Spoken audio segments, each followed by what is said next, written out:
two celebrities just gave very different takes on masculinity. Okay, let's go back to where we were.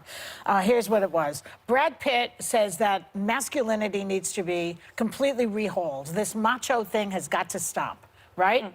Then Fantasia says, do you remember Fantasia? She won a American Idol. She says that men in a family need to be the leaders, that the men are the kings and the women are the queens, and let the men lead the way. Yeah, they did a really good job with the world so far. So let's let them lead everything.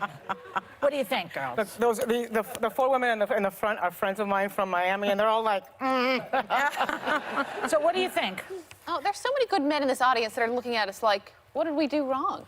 These conversations are hard because I think about the men in my life, my family, and my friends. There are so many good ones out there that if I went to my husband and said, look, can we do different roles here? You know, I'm gonna work, and he would be like, you know what? I just want us to be happy. I think we stereotype so much today, and we're giving men across the board a bad rap.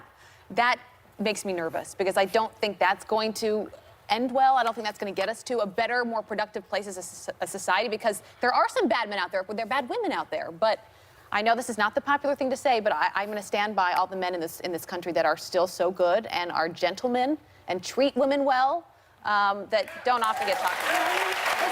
They do exist. They do exist. We all have, I have to say, everyone on this panel has a great husband. We're all married to really great guys. Yeah. We're not talking about the men in this audience or the men in our bedrooms.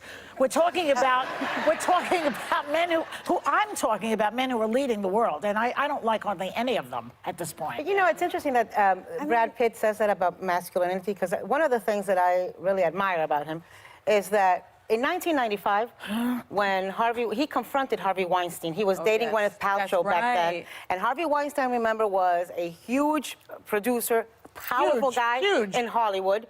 And Brad Pitt confronted him and said, you ever make my girlfriend feel uncomfortable again, I'm going to kill you. Good for him. Yeah. And you know what? I'm all into that level of masculinity. Yeah.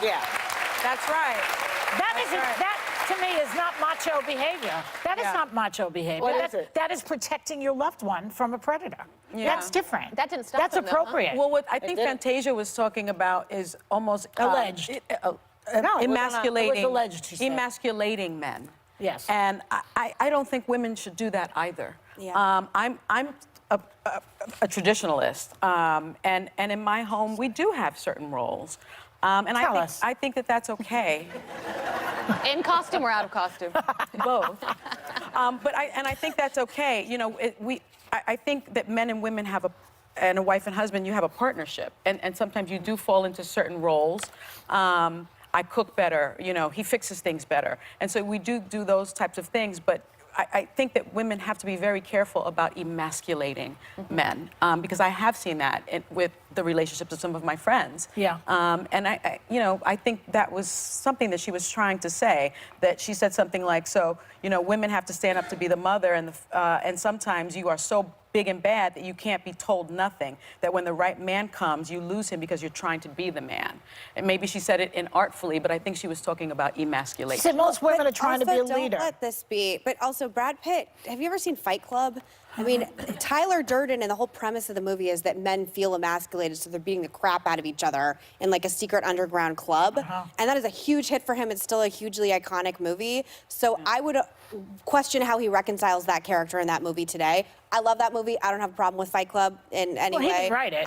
But it was a huge hit and a huge part of popular culture. And the whole premise, again, if you see it, is that men feel like so oppressed by society that they have to have these fight clubs. So I would be curious to hear how he takes on that movie right now. Okay, we'll have to call him, see if he'll come You can on the call show. him. He's your best friend.